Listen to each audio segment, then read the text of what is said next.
క్రీస్తునందు ప్రియులైన సహోదరి సహోదరులకు ప్రభువైన యేసుక్రీస్తు వారి దివ్యనామములో శుభాలు. శిలువ శక్తి అనే ధ్యానాంశాన్ని ధ్యానించుకుందాం. 139వ కీర్తన 14వ వచనంలో, నీవు నన్ను కలుగజేసిన విధము చూడగా భయమును ఆశ్చర్యమును నాకు పుట్టుచున్నవి. అందును బట్టి నేను నీకు కృతజ్ఞతాస్తుతులు చెల్లించుచున్నాను. నీ కార్యములు ఆశ్చర్యకరములు, ఆ సంగతి నాకు బాగుగా తెలిసి ఉన్నది. స్నేహితులారా, మనము జీవితాన్ని మరింత సమృద్ధిగా జీవించడానికి యేసు గొప్ప మూల్యాన్ని చెల్లించాడు. మన జీవితంలోని ప్రతి భాగాన్ని స్వస్థపరచడానికి ఆయన తన శరీరము నుండి 7 వేర్వేరు ప్రదేశాలలో రక్తాన్ని చిందించాడు, రక్తాన్ని కార్చాడు. మనల్ని క్షమించడానికి, రక్షించడానికి మరియు మనము విముక్తి పొందడానికి ఆయన ఆ విధంగా చేశాడు. యేసు మొదటిసారిగా తన రక్తాన్ని గెత్సెమనే తోటలో ప్రార్థన చేస్తున్నప్పుడు చిందించాడు.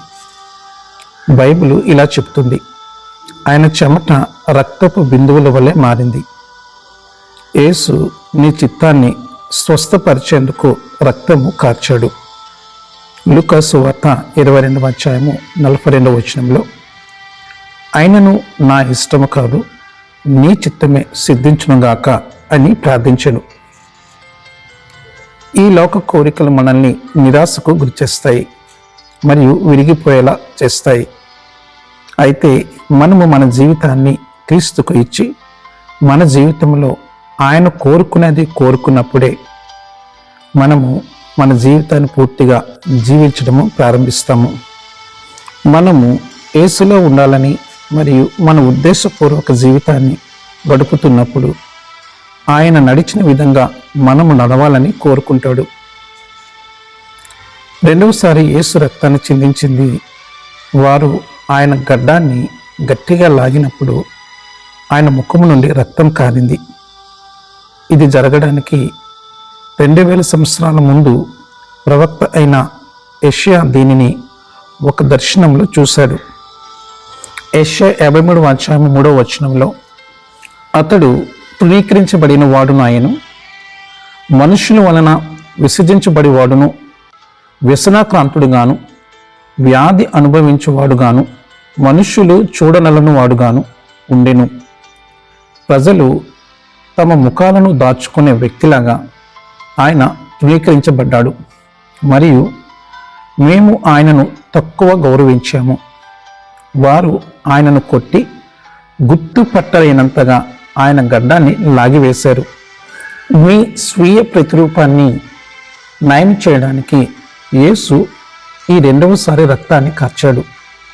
బహుశా మీరు ప్రతిరోజు అద్దంలో చూచుకొని మిమ్మల్ని మీరే ద్వేషిస్తారు. మీరు తగినంత అందంగా లేరని, తగినంత సన్నంగా లేరని, లేదా తగినంత తెలివిగా లేరని మీలో మీరే మాట్లాడుకుంటారు. ఈ మాటలు చాలామందిని నిరాశకు గురిచేస్తాయి. కానీ దేవుడు మిమ్మల్ని తన స్వరూపంలో సృష్టించాడని మరియు మీరు భయంకరంగా మరియు అద్భుతంగా సృష్టింపబడ్డారని బైబిల్ చెప్తుంది. యేసు 3వసారి రక్తాన్ని చిందించింది వారు ముళ్ళ కిరీటాన్ని ఆయన తలపై పెట్టినప్పుడు జరిగింది. ఈ తల నుండి రక్తస్రావం మీ మనస్సు యొక్క స్వస్థతను సూచిస్తుంది. బహుశా మీ గత లేదా ప్రస్తుత పరిస్థితుల నుండి వచ్చిన మానసిక మచ్చలు మిమ్మల్ని నిరాశలో ఉంచి ఉండవచ్చు. బహుశా మీరు వ్యసనాలు లేదా మద్యముతో మీ మానసిక వేదనను గురై బానిసలై ఉండవచ్చు.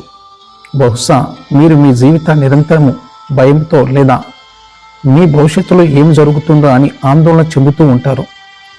అయితే యేసు మీ మనస్సును నయం చేయడానికి రక్తాన్ని కార్చాడు. మీరు వాటమి, నిరాశవాద జీవితాన్ని గడపవలసిన అవసరం లేదు. యేసు తన రక్తాన్ని చిందించినప్పుడు ఆయన శాపాన్ని తీసుకున్నాడు.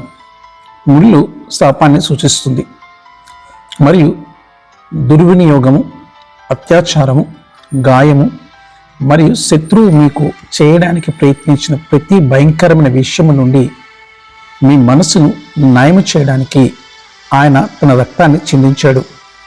ఆయన మీ మనస్సును పునరుద్ధరించగలడు మరియు గత శక్తి నుండి మిమ్మల్ని విడిపించగలడు.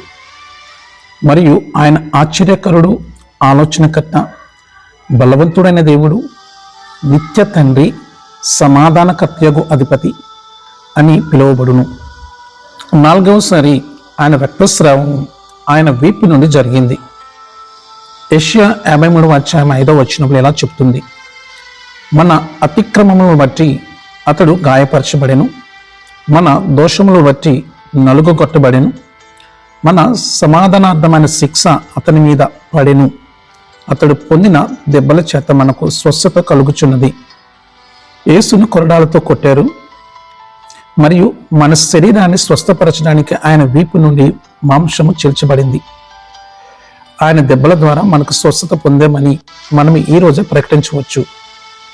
ఆయన క్యాన్సర్, గుండె జబ్బులు లేదా శరీరానికి దాడి చేసే ఏదైనా ఇతర అనారోగ్యం కంటే గొప్పవాడు.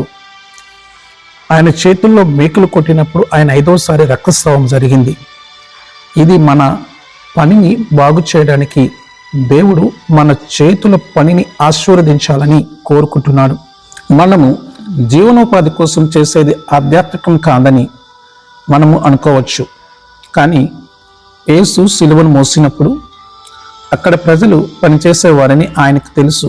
కాబట్టి ఆయన సిలువను వారు పనిచేసే మార్కెట్ గుండా మోసుకొని వెళ్ళాడు.